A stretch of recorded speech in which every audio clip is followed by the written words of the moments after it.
Quero ler para nós o que está dito por e acerca de Jesus, acerca dele e por ele, aqui em Marcos, no capítulo 14, do verso 3 ao verso 9. Marcos, capítulo 14, do verso 3 ao verso 9. Estando Jesus em Betânia, reclinado à mesa em casa de Simão, o leproso, veio uma mulher trazendo um vaso de alabastro com preciosíssimo perfume de nardo puro. E quebrando o alabastro, derramou o bálsamo sobre a cabeça de Jesus. Indignaram-se entre si alguns dos presentes, entre eles Judas, especialmente capitaneados por Judas Iscariotes. Dividiu-se a assembleia, inclusive na opinião do grupo dos discípulos imediatos de Jesus. Uns ficaram com a opinião representada por Judas e outros com a atitude singela da mulher, achando que ninguém tinha que se meter. Esses que se indignaram, capitaneados por Judas, conforme explicitamente nos diz o Evangelho de João, no capítulo 12, do verso 1 ao verso 8, onde isso está explicitado, que essa fala foi pronunciada em nome de um desagrado ou de uma divisão no ambiente por Judas, é aqui, do mesmo modo expresso, com as mesmas palavras e com o mesmo termo que se repete tanto aqui quanto em Mateus 26, quanto em João 12, que é o termo, a expressão desperdício. Para que este desperdício de bálsamo? Porque este perfume, disse Judas Iscariotes, poderia ser vendido por 300 denários, uma grana, e dar-se aos pobres. E João diz, isto ele dizia não porque cuidasse exatamente dos pobres, mas porque, como era o tesoureiro e carregava a bolsa, ele metia a mão dela e dela roubava. Então os pobres tinham virado uma boa causa, mas não eram a razão digna dessa conversa aqui proposta. E assim murmuravam contra a mulher, praticante do desperdício, que quebrara o vaso de alabastro com perfume preciosíssimo aos pés de Jesus. Mas Jesus, ouvindo e vendo tudo isto, disse, deixai-a. Por que a molestais? Ela praticou boa ação para comigo. Porque os pobres sempre os tendes convoscos. Quando quiserdes, podeis fazer-lhes bem quando quiserdes, mas eu sou uma oportunidade rara. A mim nem sempre me tendes à disposição do desejo e do capricho, da vontade, do programa ou do projeto. Ela fez o que pôde, deixai-a em paz. Antecipou-se a ungir-me para a sepultura. E esta mulher é Maria, a irmã de Lázaro e Marta. Acerca dela, diz Jesus, em verdade vos digo, onde for pregado em todo o mundo, incluindo este dia e esta hora no Teatro Dulcina, será também contado o que ela fez para a memória dela. Ó Jesus, por favor, ilumina o nosso coração com a singeleza da tua luz, coloca em nós um espírito brando para acolher a tua palavra, um espírito manso que não se rebele contra a verdade, um espírito submisso às convicções que nos sejam trazidas pelos dogmas do teu amor, pelo amor do teu nome. Acende chamas e renova as ternuras do nosso coração em ti, na fé, uns para com os outros, para com a missão de sermos teus neste mundo. É o que eu te peço por mim, por cada um dos meus irmãos aqui e aonde quer que esta palavra seja vista e ouvida, em nome de Jesus. Amém. Podem assentar-se.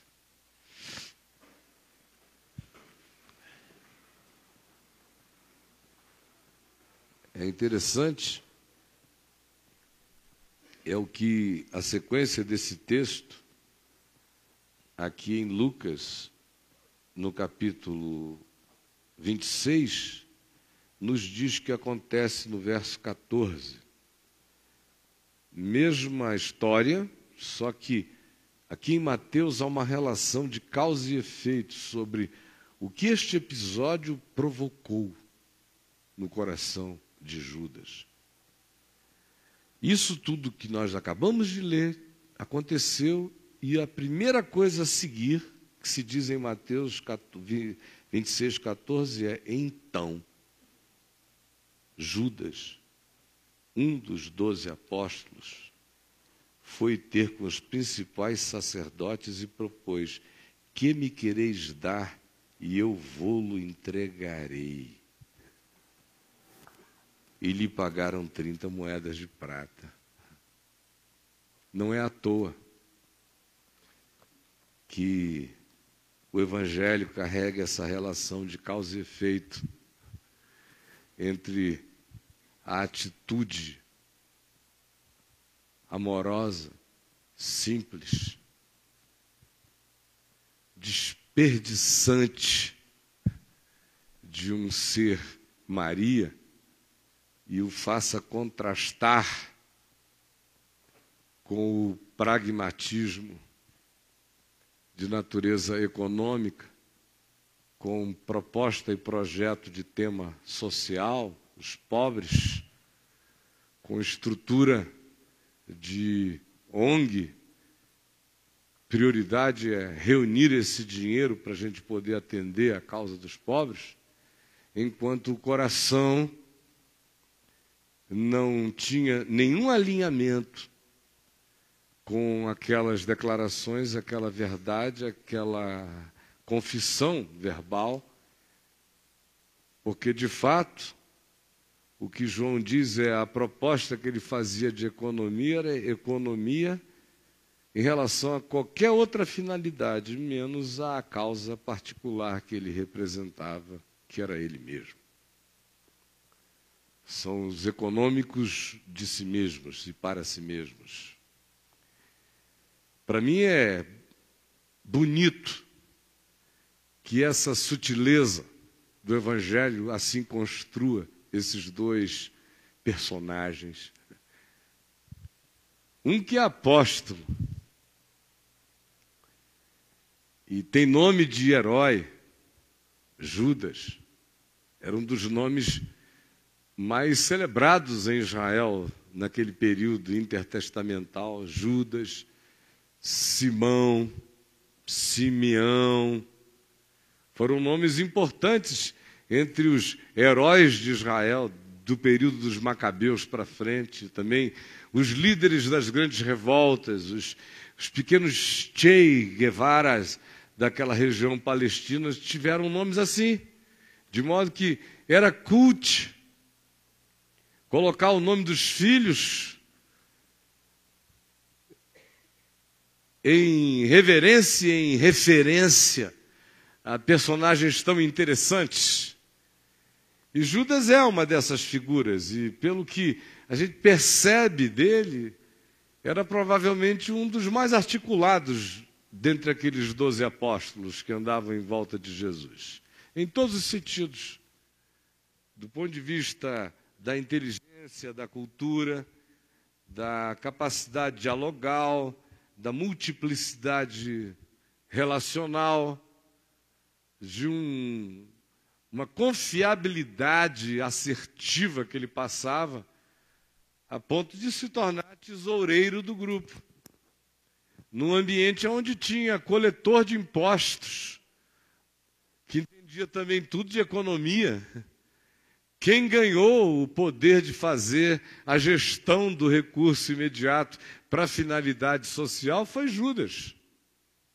Porque, juntamente com a capacidade gestora, tinha também um discurso forte, uma incisividade ideológica, certamente afirmada como preocupação verbal e verbalizada em favor dos desfavorecidos, como a gente vê acontecer em muitos lugares. Eu já presidi muitas ONGs e criei ONGs e me relacionei com os sindicatos e o mundo das ONGs no Brasil e do terceiro setor no mundo inteiro. Algumas das ONGs mais importantes da Terra, aonde você via que frequentemente os pobres acabam se transformando num pretexto temático apenas para o levantamento de fundos.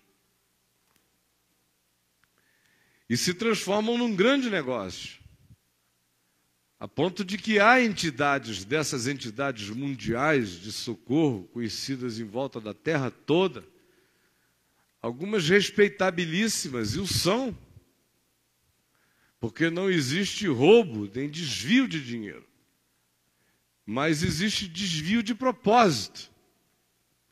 De modo que, do ponto de vista de auditorias, elas são impecáveis, mas do ponto de vista das hierarquias de propósito do reino de Deus, elas são blasfemas. Porque elas levantam 1 bilhão, 2 bilhões, 12 bilhões, 15 bilhões, 20 bilhões, estamos falando de bilhões, 50 bilhões de dólares para refugiados, zonas de guerra, tudo isso. Mas a estrutura absorve 60%, porque os gestores do dinheiro são executivos ultra bem pagos, a entidade paga todas as benesses, todos os perks deles. Enfim, é um grande negócio. Em alguns lugares do mundo, você se dedicar à causa de se tornar um CEO ou um executivo da bondade, combatendo a miséria mundial. É um marketing pessoal bonito. Quantas vezes eu não fui procurado por empresários no Brasil inteiro e alguns fora daqui do Brasil. Presidente da Pepsi-Cola, diretores da Coca-Cola nos Estados Unidos, de organizações poderosas em volta da Terra, mas cujos nomes estão atrelados a pessoas com quem eu tenho algum tipo de relação pessoal, ou fui a elas introduzido por amigos meus, cujos nomes eu prefiro poupar, aonde eu percebia que o interesse maior na contribuição era o tipo de associação de marketing limpo, de imagem. Tipo, contribuir com o Senhor é uma bandeira legal para a minha empresa. Ou, para a Fábrica de Esperança, é bonito dizer que essa empresa apoia a Fábrica de Esperança. Isso é uma maneira de fazer um marketing legal.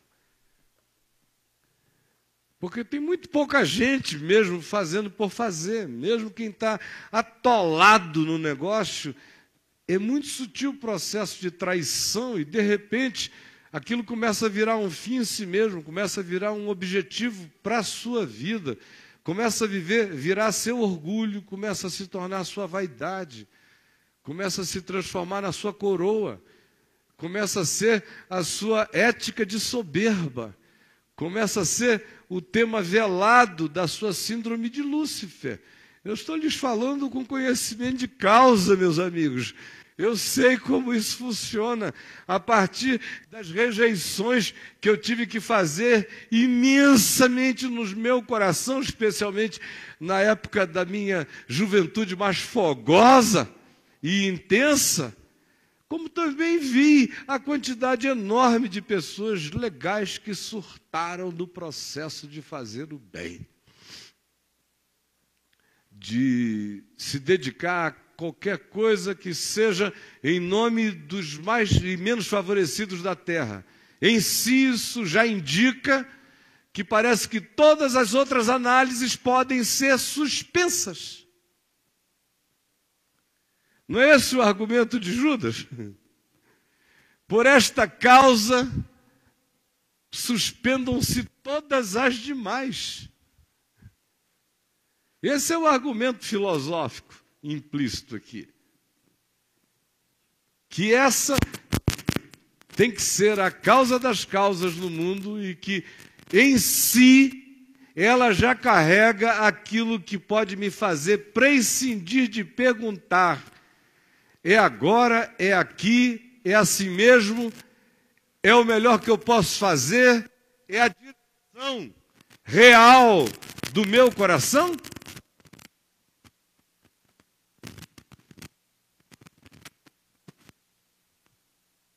Deixa eu ir com todo cuidado.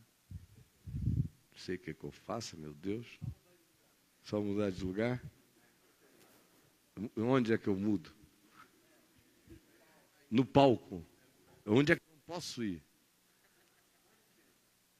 Fico no centro. Zona, é aqui no centro que eu não posso?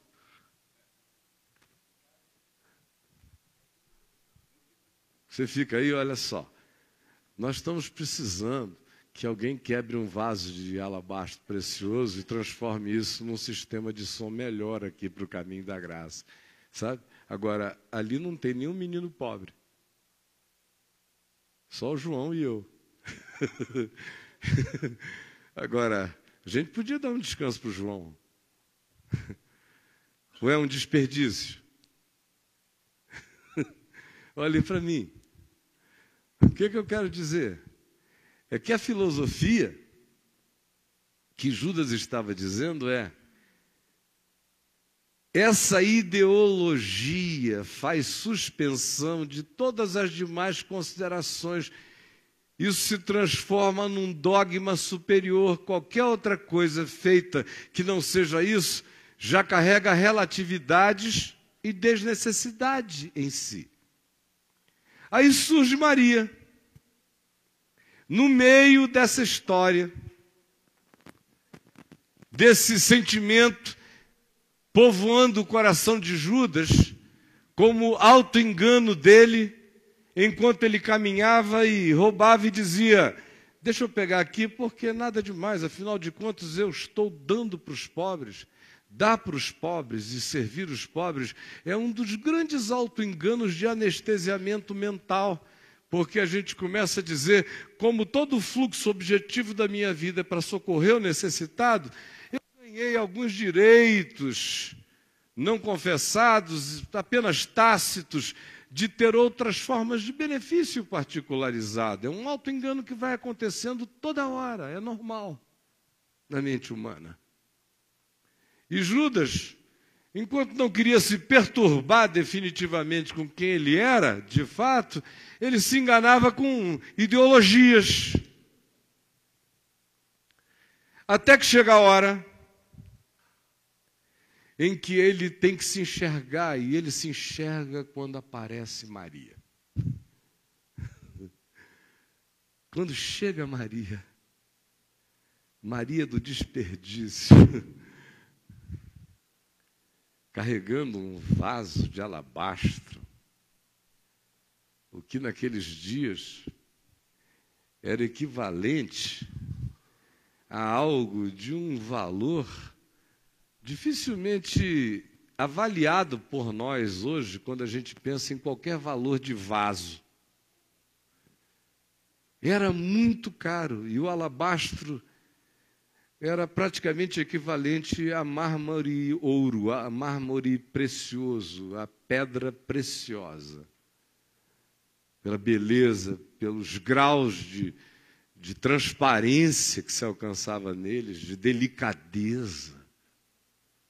E o aroma colocado dentro, o perfume, e a quantidade de perfume, era também um outro preço exorbitante do mercado, mais do que qualquer perfume, por mais caro que seja do mercado de hoje. Qualquer perfume caro hoje ainda é bobagem perto do desperdício de Maria na Palestina naqueles dias. Era uma das maneiras dos ricos guardarem tesouros. Era uma das maneiras de ter coleção valiosa, de ter dinheiro como arte em casa. Era você ter vasos de alabastro com perfumes de nardos e de outros tipos de essência igualmente caros. Era coisa para deixar na cristaleira, como a gente vê em ruínas da antiguidade, como os milionários faziam. Era ostentação. E valia muito. Aí vem Maria, depois que Jesus tinha ressuscitado o seu irmão Lázaro, quando deram uma festa para celebrar o milagre, ela entra no meio da festa, que nem era na casa dela, mas ela entra, casa do seu Simão, lá em Betânia, com Jesus à mesa, Lázaro à mesa, e ela vem e quebra o vaso de alabastro. Vocês podem imaginar o que negócio é esse? Quebra. Pof. Espatifa o alabastro. Pof. Respinga tudo para todo lado. E ela pega o vaso ali. Não fiquem grilados com a minha luta aqui, não. Basta que seja uma tentação para mim. Não basta para vocês, não. Fiquem em paz. Ela pega o alabastro, o perfume, e unge os pés de Jesus. E Judas olha aquilo, olha para alguns outros. As patotas vão se formando sempre. Porque a identificação das pessoas com determinadas coisas e causas, quando a gente faz parte de grupos de convívio contínuo, logo, logo começam a se transformar em clubes de afinidade de identificação. Isso é uma coisa muito simples e óbvia de perceber e de notar. Você só não enxerga que não está observando a vida. Mas é assim que funciona. Então, Judas era o representante de um discurso legal, articulado e apoiado por um monte de gente boa, ali com Jesus. Outros não estavam ligados a nada disso.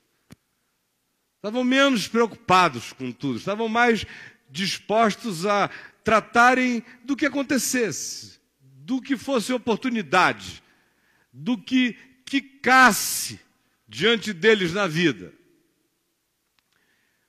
Mas o grupo que se ideologizara mais tinha como interpretação já garantida que, em relação a dinheiro, o que quer que não fosse prioritariamente destinado à causa dos pobres era desperdício.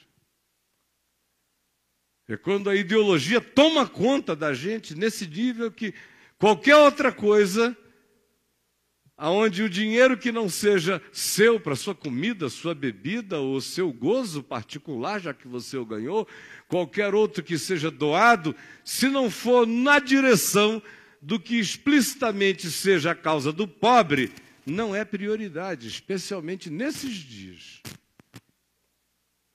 Nesses dias, gente, já é difícil a gente ver pessoas contribuírem. Eu assisti eu posso dizer que eu e alguns aqui, como minha mulher Adriana, assistiu com clareza, de olhos bem abertos, assim, acompanhando. Eu estava dentro, vendo, de dentro da história. O esfriamento do amor que começou entre nós exatamente, historicamente, quando se deu crença à teologia da prosperidade e se passou a viver com investimentos em nome da fé em igrejas e instituições de natureza supostamente apostólica, de confissões de fé estilo Rema e confissão positiva, quando esse dado histórico entrou no mundo e entrou aqui também, o amor começou a morrer. Porque toda a relação com Deus passou a ser explicitamente uma barganha. E aí o que é que você via olhando de dentro? A generosidade foi acabando imediatamente. Antes da teologia da prosperidade, você via ainda pessoas generosas. Depois da teologia da prosperidade, a generosidade acabou. Tudo tinha que depender de. Não tinha mais ninguém se antecipando, não havia mais nenhuma viúva pobre dando tudo o que tinha pela fé. A viúva pobre agora dizia, eu vou botar no gasofilácio da igreja. Se o Senhor me der 10 vezes mais, então eu contribuo, ajudo alguma miséria, alguma calamidade, alguma outra coisa, mas estava condicionado. Depois,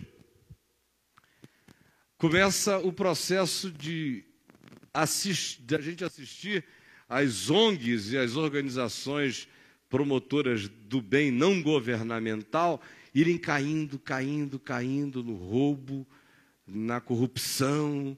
Foi uma nojeira o que aconteceu do metade da década de 90 até agora, 2010, um desmonte do terceiro setor, a gente vendo. Aí quem ainda contribuía nessas coisas, não dá para contribuir porque todo ajudador é ladrão. Aí vão parando. Aí vem outros fenômenos que se acrescentaram. Foi a constatação do enriquecimento dos líderes religiosos, donos de fábulas, são nomes da Forbes.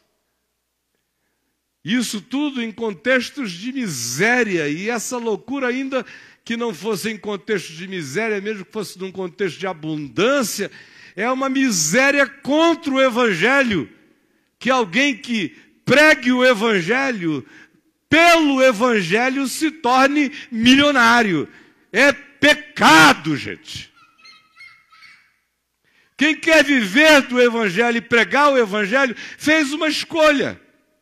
A escolha é, quero ter com que comer, beber, vestir, sustentar minha família, ter uma vida modesta, moderada, tranquila, sóbria e pronto. Estou contente. Até aí vai, considerando-se que o Filho do Homem, que é o meu mestre e Senhor, não tinha onde reclinar a cabeça. É concessão. Que Paulo diz, tendo com que comer, beber, o bispo seja marido de uma só mulher, cuide bem dos filhos, nutra a sua casa, seja modesto. Quando diz seja hospitaleiro, é porque ele tem como hospedar, ele tem o que dar também. Esse é o equilíbrio. Mas até aí vai e aí fica. Aí quando de repente as pessoas começam a ver pastores milionários, apóstolos, bispos ricos, essa nojeira. Aí é Banco do Vaticano também, desde o final da década de 70, lavando dinheiro, uma porcariada só que não para. Está lá o Bergoglio agora vendo se mantém ou se fecha o negócio. E o povo vai assistindo. Seja aqui, seja na América, seja na Europa, o Ocidente inteiro inteiro está vendo essa nojeira, e a multiplicação dessa iniquidade vai esfriando o coração de quase todo mundo. O cara olha para você e já diz, será que é um canalha também? E o maior preço quem pagou nessa história toda foi Maria. Não foi Judas Iscariotes na história. Porque as ONGs continuam indo bem, muitas delas, levantando fundos. Agora, os que vivem para fazer o que ninguém entende, para cometer a loucura do desperdício, de quebrar alabastro e derramar perfume, esses aí definitivamente já não contam mais, nem mesmo com uma assembleia dividida a respeito do significado da coisa.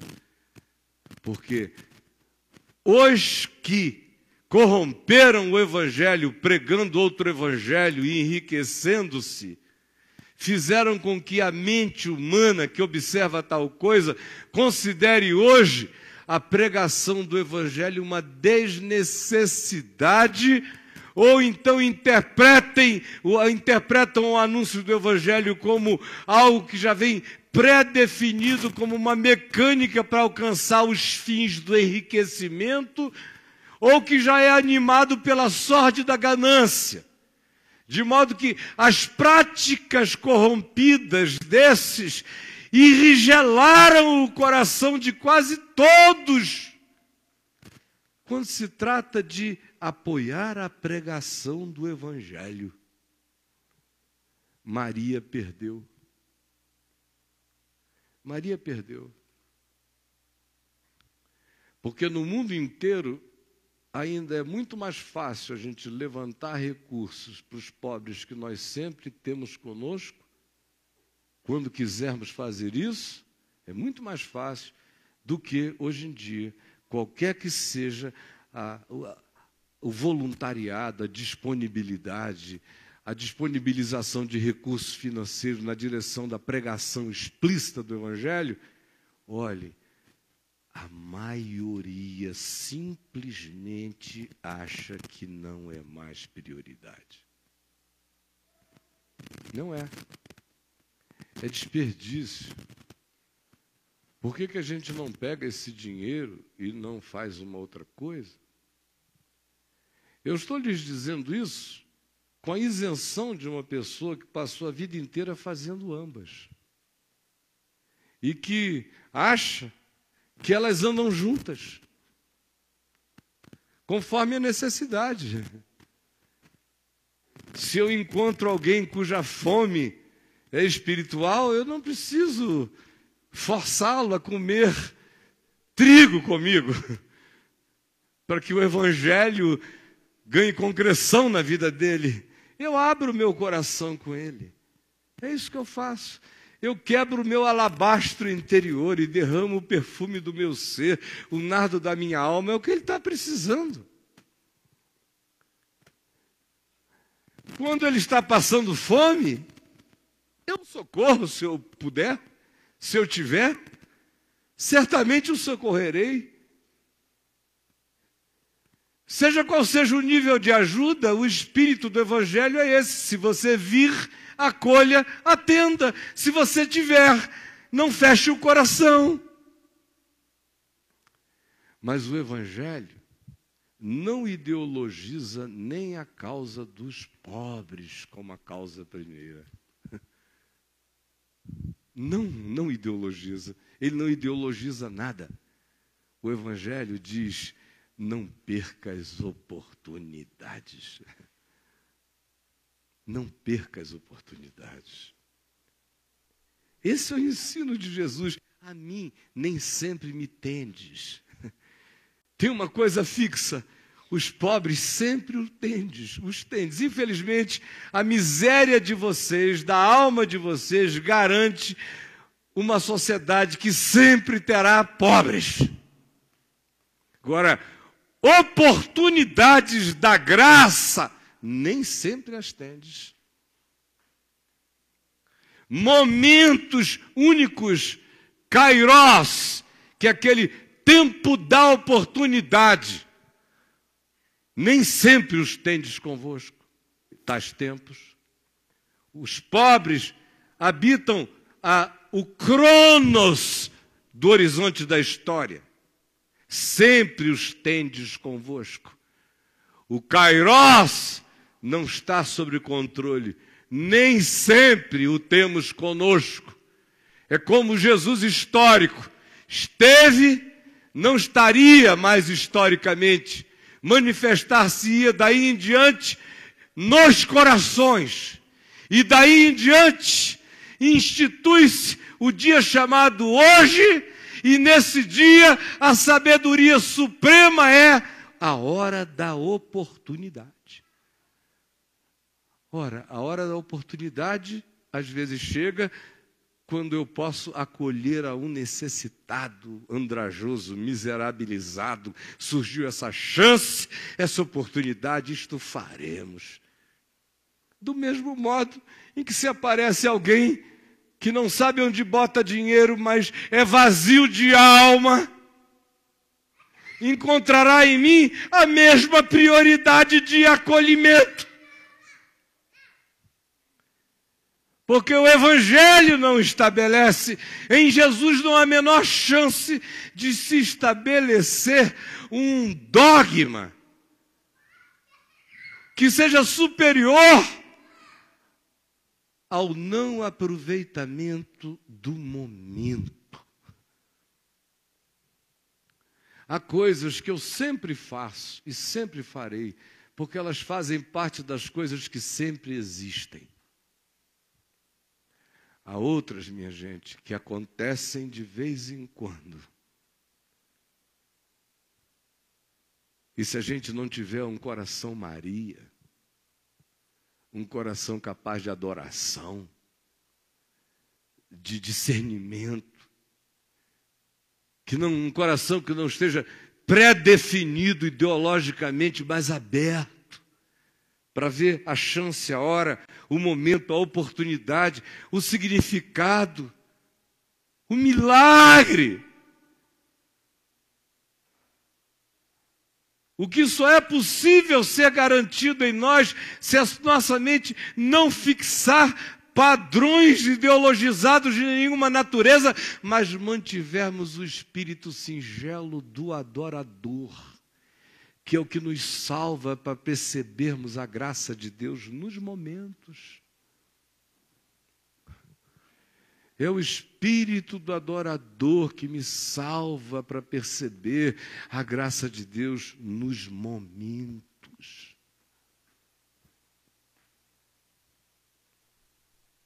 Agora, gente, olhem bem para mim. Cada um de nós, de um modo ou de outro, ficou afetado de uma forma ou outra pelo que aconteceu nessa geração Judas Iscariotes, que é a nossa. Nós somos filhos da geração Judas Iscariotes. E o menos afetado de nós ainda está afetado.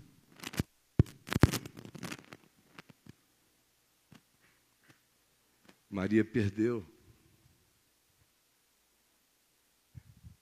Maria virou tola, otária, trouxa, idiota.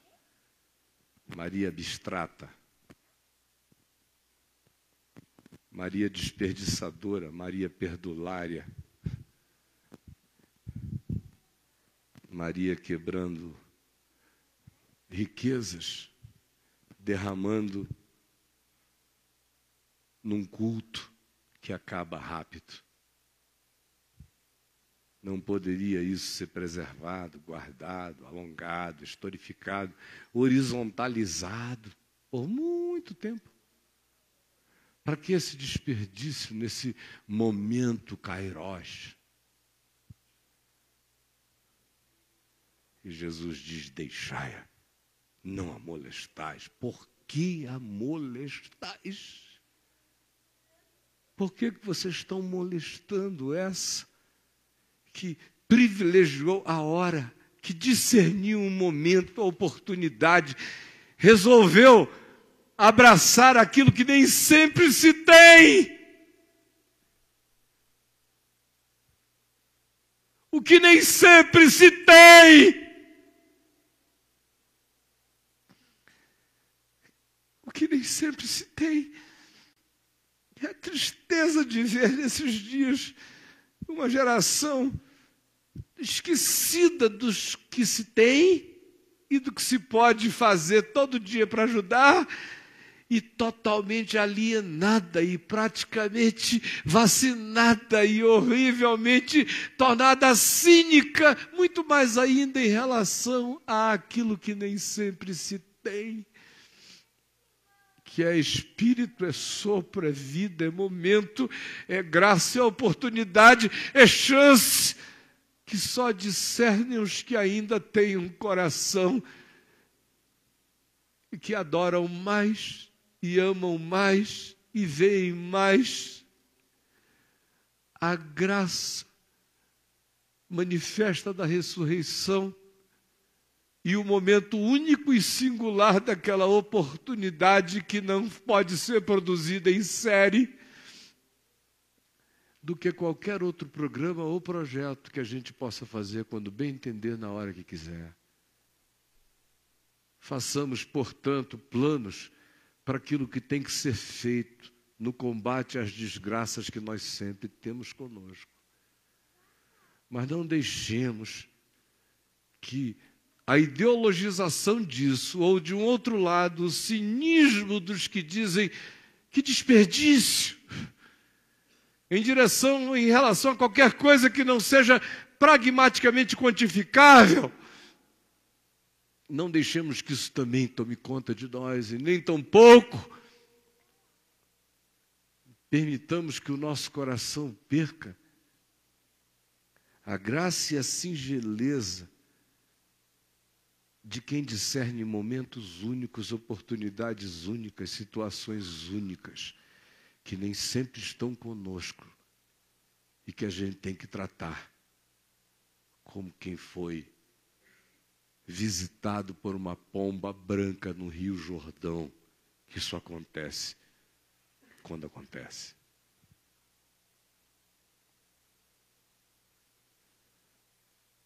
A renovação do nosso amor, preste atenção, eu vou terminar aqui, muito mais relacionada ela está, essa renovação do nosso amor, a nós termos a possibilidade de recuperarmos o espírito desses que quebram o alabastro, derramam o nardo, por discernirem o momento que nem sempre temos conosco, do que quando você simplesmente faz um programa, um projeto financeiro e diz, bom, a minha alma dizima assim, eu dou assim, eu faço assim, acontece isso aqui assim. E você fica livre do compromisso de ter alma para discernir onde quebrar particularmente o seu vaso de alabastro como adoração a Deus.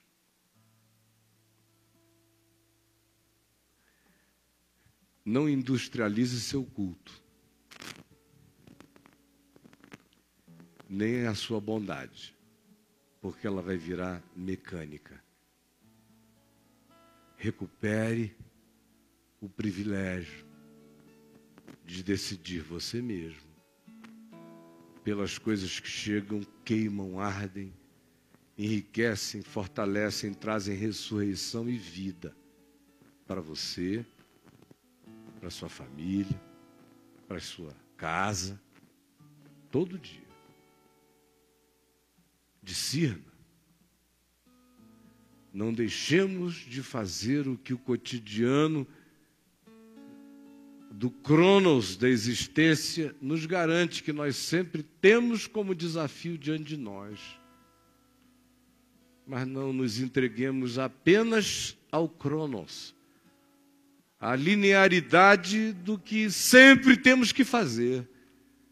Porque o que nos salva no amor não é o que, como crônica da nossa continuidade bondosa, a gente faz é não perder o discernimento, o quebrantamento, para quebrar o que seja precioso, fazer desperdícios de gratidão no Evangelho, só porque ele chegou na minha casa como ressurreição e vida. Isso mantém o nosso amor vivo. Inclusive, atiçá-lo-á para amar com chama sincera a causa dos pobres todo dia. Porque o que me mantém servindo às necessidades humanas todo dia, sem a soberba e a superioridade de Judas Iscariotes, é se o meu coração tiver a coragem de identificar as oportunidades singulares e não chamar de desperdício qualquer que seja o desejo da entrega de um momento do ser, derramando a minha alma, a minha vida, o que eu puder, o que eu tiver, minha paixão, minha gratidão, aqui, agora, já, conforme o momento que vem passando, que não passará em série, não se industrializará, porque é oportunidade, é kairos, é chance, são as coisas que nem sempre temos conosco. Essas são as que nos salvam para fazermos quebrantadamente as coisas que nós sempre temos conosco. Vamos ficar em pé e vamos orar.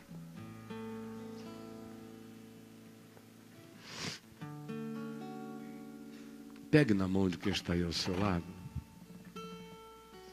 Se você puder, né?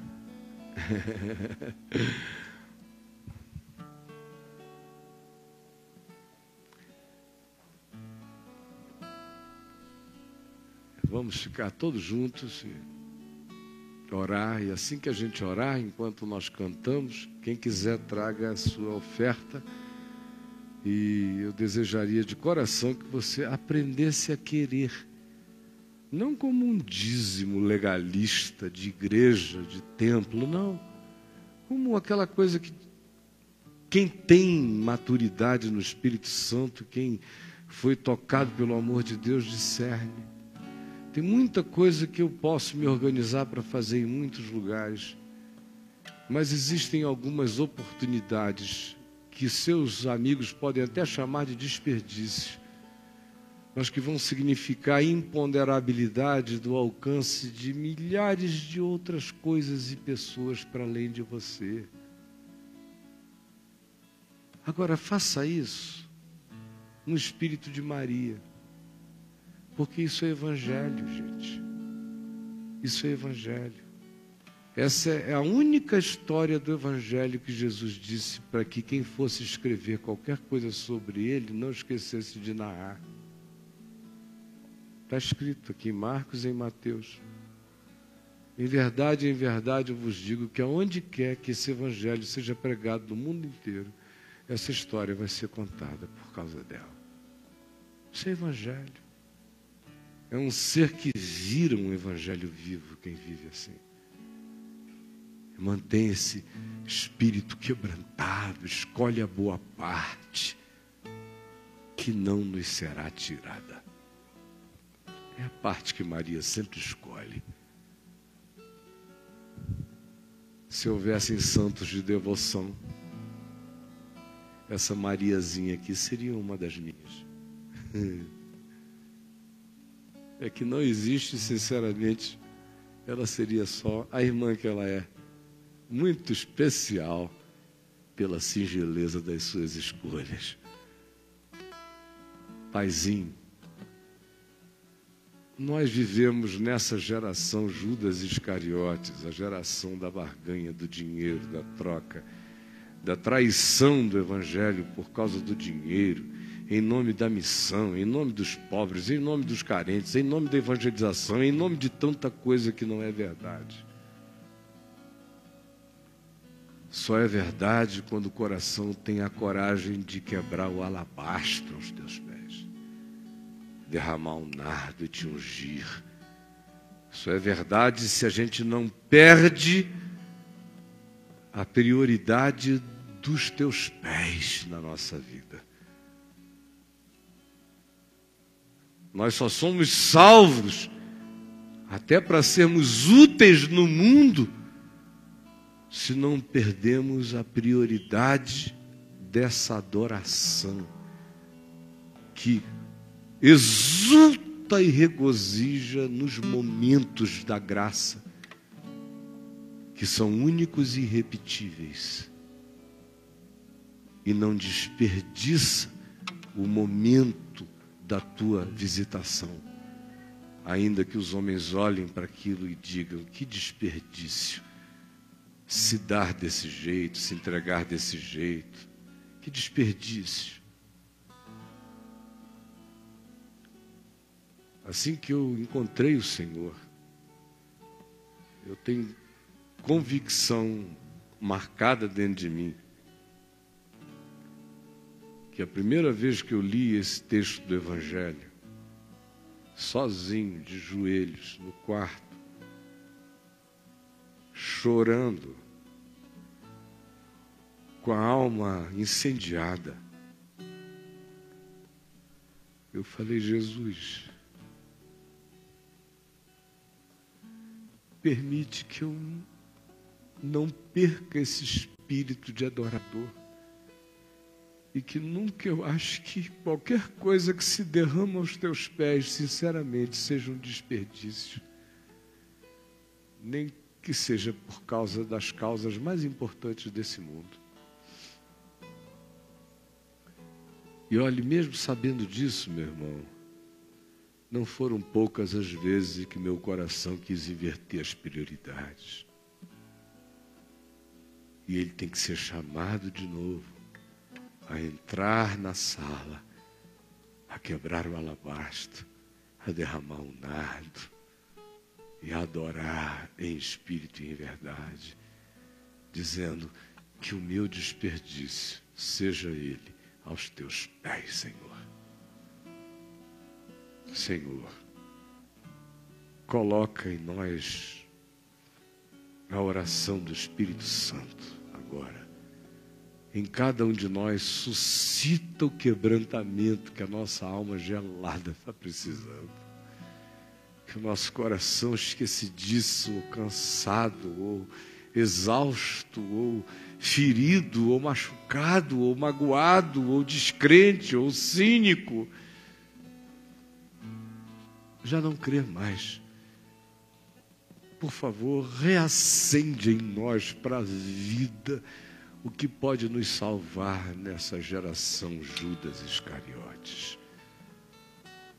Por favor, em mim e nos meus irmãos, em todo aquele que, entendendo, pede agora a graça de trazer o que é precioso no ser.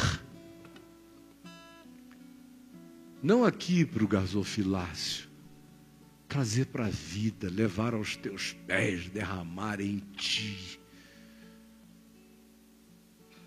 Derramar a própria vida. De novo, e de novo, e de novo, e de novo. No mundo inteiro. A mesma história se repetindo. Que esse evangelho se repita de novo aqui entre nós. Hoje. E muitos outros dias. Porque que este seja um dia de visitação. Um dia de oportunidade. Por isso, um dia único e singular. Esse dia chamado agora. Hoje. Em nome de Jesus. Amém. O que eu falei hoje aqui é muito subjetivo. Se você quiser largar a mão do irmão só 2 minutinhos para não suar, tá bom. Mas eu quero dizer o seguinte, só para, numa última tentativa de entendimento, de ilustração.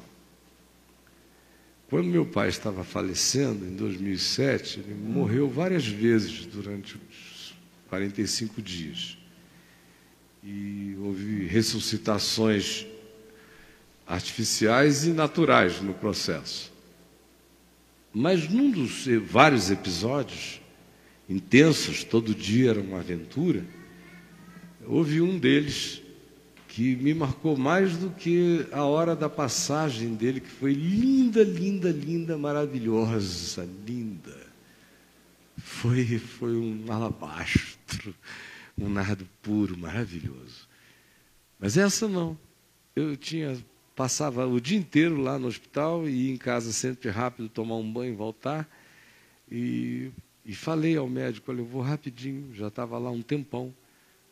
E volto já. Quando eu ia chegando em casa, ele me telefonou e falou, volta, volta, volta, porque ele morreu. Ele praticamente já foi. Volta. E eu nem liguei para minha mãe, nem para ninguém, eu voltei. E entrei lá, quando eu entrei lá, eu falei, o que houve? Ele falou, ele não está morto, mas ele está morrendo. Aí eu falei, mas o que houve?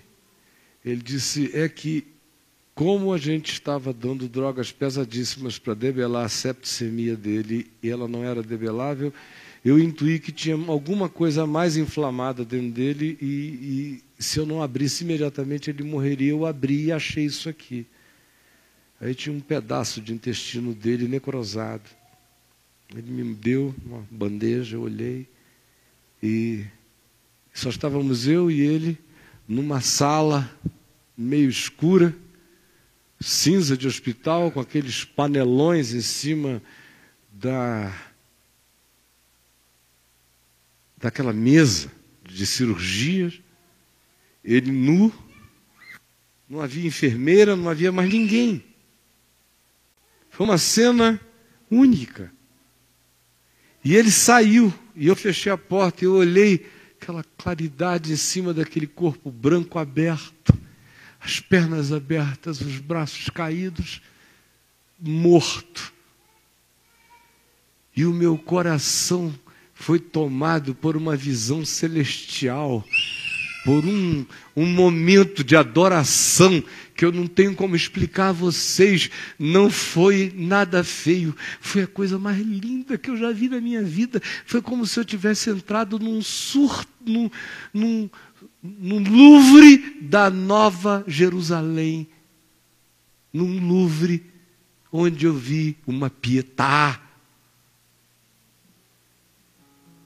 E eu saí correndo dali, ele veio entrando, eu falei, com licença, fechei a porta do banheiro, me joguei no chão e me entreguei a adorar e a dizer, Senhor, obrigado, porque os meus olhos viram a maravilha dessa vida, que foi um sacrifício vivo, santo e agradável a Deus, que foi como um alabastro quebrado aos teus pés e um nardo puro que se entregou.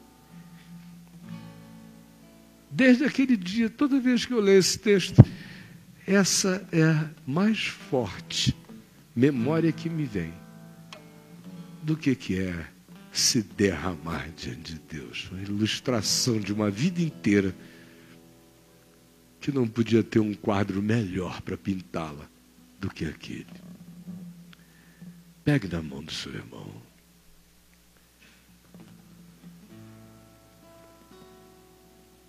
Deseje todo o bem a ele, ore por ele, com toda a graça. Peça por quem está ao seu lado, que o Senhor dê uma semana boa, que o Senhor cure a pessoinha querida do que ela precisa, do que ela necessita, que o Senhor a proteja. Peça que o Senhor guarde esse irmão, essa irmã, que ele seja livre de tentações, de cair contra a verdade, de bater e de brigar contra a sabedoria. Peça ao Senhor para protegê-lo de todo mal e, sobretudo, para que ele não se faça mal, para que ele não escolha nada ruim para ele. Peçamos assim uns pelos outros, mais do que por nós mesmos. Pai nosso que estás nos céus, santificado seja o teu nome, venha o teu reino, seja feita a tua vontade, assim na terra como nos céus. O pão nosso de cada dia nos dá hoje, Perdoa as nossas dívidas, assim como nós perdoamos os nossos devedores. E não nos deixes cair em tentação, mas livra-nos do mal, pois teu é o reino, o poder e a glória para sempre. Amém.